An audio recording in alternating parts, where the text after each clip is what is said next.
ሰላሜን እተውላችኋለሁ፣ የአባቴንም ሰላም እሰጣችኋለሁ። እኔ የምሰጣችሁ ሰላም ዓለም እንደሚሰጠው ሰላም ያለ አይደለም።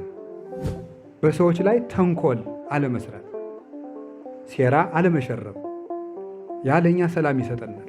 ክርስቶስ ለቤተ ክርስቲያን የሰጣት የመጀመሪያው ስጦታዋ የውስጥ ሰላም ይባላል።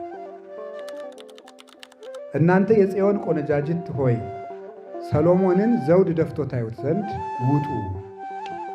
በሕማሙ ቀን፣ በሞቱ ቀን፣ በልቡ ደስታ ቀን ሰሎሞንን ዘውድ ደፍቶ ታዩት ዘንድ ውጡ ይላል። ይሄ ሰሎሞን እንግዲህ አሁን እናመሳስለዋለን። ሰሎሞን የተባለ ባጭሩ ክርስቶስ ነው። ሰሎሞን ክርስቶስ ነው። ሰሎሞን ክርስቶስ ነው። ምንድነው የሚያመሳስላቸው? ሰሎሞን የዳዊት ልጅ ነው። ክርስቶስ የዳዊት ልጅ ነው። መጽሐፈ ልደቱ ለእግዚእነ ኢየሱስ ክርስቶስ ወልደ ዳዊት ወልደ አብርሃም፣ የዳዊት ልጅ የአብርሃም ልጅ የኢየሱስ ክርስቶስ የልደት መጽሐፍ ይህ ነው።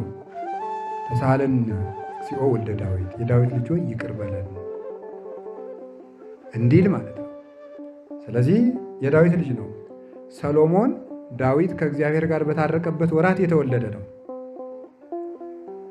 ክርስቶስን ሰውን እና እግዚአብሔርን ያስታረቀ ሊቀ ካህናት ነው። ሰሎሞን ማለት ሰላማዊ ማለት ነው። ክርስቶስም የሰላም አለቃ ነው። ሰላሜ ያሃድግ ለክሙ ወሰላም አቡየ ይሁበክሙ አኮ ዘከመ ይሁብ ዓለም ዘሁበክሙ። ሰላሜን እተውላችኋለሁ፣ የአባቴንም ሰላም እሰጣችኋለሁ። እኔ የምሰጣችሁ ሰላም ዓለም እንደሚሰጠው ሰላም ያለ አይደለም ብሏል። ሰሎሞን በነገሰበት ወራት በእስራኤል ሰላም እንጂ ሁከት አልነበረም። ጌታችን ኢየሱስ ክርስቶስ ሰው ከሆነ ወዲህም ቤተክርስቲያን ሰላምን አግኝታለች። የውስጥን ሰላም እንጂ የውጭን ሰላም እንዳታዩ። ቤተክርስቲያን በውጭ ሰላም የላትም ማለት በውስጥ ሰላም አታለች ማለት አይደለም። ይህን ማስተዋል ስለሚገባ፣ ስለዚህ ሰላማዊ የሰላም ሰው ጌታችን ኢየሱስ ክርስቶስ ዛሬም የትንሣኤ ዕለት በምሽት ሐዋርያት ዘግተው በተቀመጡበት ዝግ ቤት ገብቶ ሐዋርያትን መጀመሪያ የሰጣቸው ስጦታ ሰላም ለእናንተ ይሁን የሚል ነው። በስምንተኛው ቀንም በተዘጋ ቤት ገብቶ የሰጣቸው ሰላም ለእናንተ ይሁን ነው። ሰላም ያለው ሰው እግዚአብሔር አለው። ያለ ሰላም ምንም ማድረግ አይቻልም። ሰው በዓለም ላይ 3 ጦርነቶች አሉ። ሀገር ከሀገር ጋር የሚያደርገው ጦርነት አለ። ሕዝብ ከሕዝብ ጋር የሚያደርገው ጦርነት አለ። ቀጥሎ ደግሞ ሰው ከራሱ ጋር የሚያደርገው ጦርነት አለ።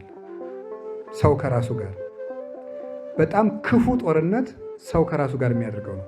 ቅዱስ ዮሐንስ አፈወርቅ ነው ተሰሎንቄን ሲተረጉም ይሄን የሚናገረው። ሰው ከራሱ ጋር የሚያደርገው ጦርነት ማለቂያ የሌለው ነው። ከራሱ ጋር የተጣላ ሰው ሰውንም ሰላም ይነሳል። ረፍት የለውም። ራሱ ስታዩት አይኑ ረፍት የለውም፣ ጆሮ ረፍት የለውም፣ እጁ ረፍት የለውም፣ እግሩ ረፍት የለውም። ይቁነጠነጣል። አሁን አሳያችሁ ነበር። ተቀምጦ ራሱ እግሩን እንዲህ ሲያረግ ጣቱን እንደዚህ እንደ ባለዛር ጠሽ ጠሽ ሲያረግ መከራውን ነው የሚያየው። ሁከት ውስጥ ያለ ሰው ማለት ነው። ምክንያቱም እስመ እምተረፈ ልብ ይነብብ አፍ ነው። አፍ የሚናገረው ከልብ ሞልቶ የተረፈውን ነው። ሕዋሳቶቻችን የሚያንጸባርቁት በልባችን የሚዋኘውን ሁከት ነው።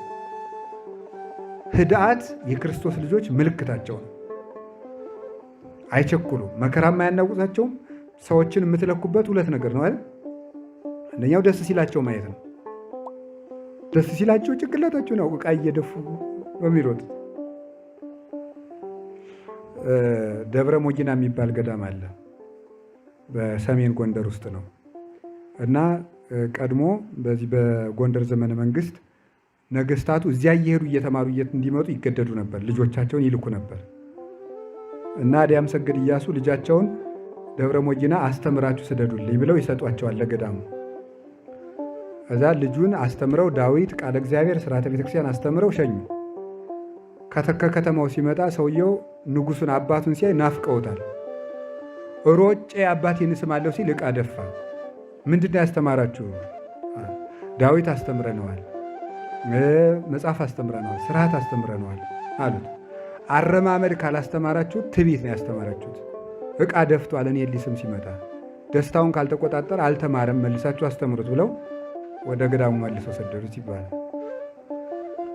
ሌላ ጊዜ ደግሞ ተመልሶ ሲመጣ ደግሞ ምን አስተማራችሁት? ይሄን ንፍሮ መቀቀል ተምሯል፣ አልተማረም፣ ስንፍናን ያስተማራችሁት ብለው ከገዳሙ ንፍሮ መቀቀል አስተምሩት ብለው መልሶ ሰደዱት ይባላል። እና ሰው አረማመዱ፣ አነጋገሩ፣ አቀማመጡ፣ አስተያየቱ ሁሉ ሰላምን ይሰብካሉ። ሁከት የዲያብሎስ ልጆች ምልክታቸው፣ መቅበዝበዝ፣ እረፍት ማጣት እና ከዚህ የተነሳ ክርስቶስ ለቤተ ክርስቲያን የሰጣት የመጀመሪያው ስጦታዋ የውስጥ ሰላም ይባላል። ያ የውስጥ ሰላም የሚገኘው ምንድን ነው? ከራስ ጋር በመታረቅ ነው። የሚያስታርቀን አንድ ንስሐ ነው፣ ሌላው ቃል እግዚአብሔር እና የሚጸጽተንን ነገር አለመስራት ነው። በሰዎች ላይ ተንኮል አለመስራት፣ ሴራ አለመሸረብ፣ ያ ለእኛ ሰላም ይሰጠናል። ረሲ ይጎይ እንዘ አልቦ ዘይደግኖ፣ ሰነፍ ማንም ሳያባረረው ራሱ ይሸሻል ማለት ኃጢአት ሰርቶ ተመልሶ ማን ይላል? ራሱ ይቆጣል።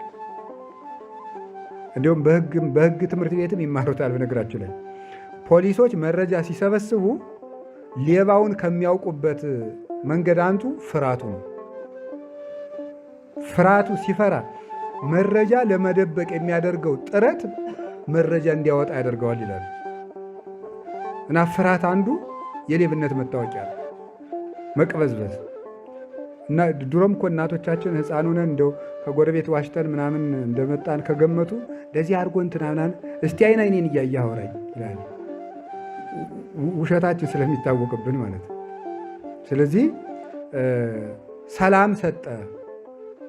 ቅዱስ ጳውሎስ ሁልጊዜ መልእክቱን ሲዘጋ የአብ ጸጋ፣ የወልድ ቸርነት፣ የመንፈስ ቅዱስ ሰላም ከእናንተ ጋር ይሁን። ሰላም ቅዱስ ገብርኤል መጥቶ ለእመቤታችን መጀመሪያ የሰጣት ምንድን ነው? ሰላም ነው። ያ ሰላም ነው ለቤተ ክርስቲያን የደረሳት። ያንን ሰላም በምን ያገኙታል? አንድ ሰዎች በንስሐ በቃለ እግዚአብሔርና በምን በአምልኮተ እግዚአብሔር። ኪዳንና ቅዳሴ ላይ መሀል ላይ ምንድን ነው የሚባለው? ሰላም ለኩልክሙ መልሱ እንጂ እናንተ ምስለ መንፈስ ቀን ይደጋግመዋል። ተመልከቱ። በየቃል እግዚአብሔር በየሊጦኑ በየመስተውቁ መሃል ሰላም ለኩልክሙ ሰላም ለኩልክሙ ይለናል። ጳውሎስ መልእክት ተነቦ ሲመለስ ሰላም ለኩልክሙ ይለናል። አሃዱ ብሎ ሰላም ለኩልክሙ ይለናል። ከሐዋርያት መልእክት አንድ ተነቦ ሰላም ለኩልክሙ፣ ግብረ ሐዋርያት ተነቦ ሰላም ለኩልክሙ፣ ወንጌል አንቦ ሲመለስ ሰላም ለኩልክሙ። እንግዲህ ቅዳሴው ውስጥ ራሱ ሲጀመር የምናስቀድሰው ሰላም ለማግኘት ነው። ራሱ ሙሉ ቅዳሴው ሰላም ነው። ግን መሀል ላይም ቢሆን ሰው በአይምሮ ሁከት በምኞቱ ቂምን በማስታወቅ ትናንትን በመተረክ ለነገ በመስጋት የልብ ሰላም ሊያጣ ስለሚችል ካህኑ ያንን ሰላም እንዳያጣ ደጋግሞ ይለምንለታል ማለት እና ይህን ሰላም ለማግኘት ነው የምንጽው። ይህን ሰላም ስናገኝ ነው ምን ፍርሃት የሚርቅልን። በጣም ጥረት ይፈልጋል፣ እግዚአብሔርን መለመን ይፈልጋል። አንድ ሰው ኦርቶዶክስን ሸምድዶ ስላወቃት ሰማዕት ሊሆን አይችልም። ሰላም ካልተሰጠው ይፈራላ። ጠዋትም ስል ነበር የቅዱስ ቂርቆስን ሰላም ታስታውሳላችሁ አይደለም? ከንጉሱ ፊት ሂዶ እንዴት ሰላም ያለህ ልጅ ነህ አለው። አዎ ለእኔ ሰላም ይገባኛል፣ ለአንተ ግን ሰላም አይገባህም። ለምን? ለዝንጎች ሰላም የላቸውም ይላል ነው ያለው። ይህን ሰላም ሲያዩ ምንም ነገር አያስደነግጣቸውም። ይችን ሰላም ለማግኘት እግዚአብሔርን ስጠኝ ማለት ይገባል። ስለዚህ ሰሎሞን የእስራኤል ሰላም ነው። እስራኤል ማለት የእግዚአብሔር ሕዝብ ማለት ነው። ክርስቶስ ደግሞ የእስራኤል ዘነፍስ ሰላም ነው፣ የቤተ ክርስቲያን ሰላሟ ነው። ለዚህ ነው ቅዱስ ጳውሎስ ውእቱ ሰላምነ ያለ ኤፌሶን ምዕራፍ 4 ላይ ሲናገር እርሱ ሰላማችን ነው ያለው። ለዚህ ነው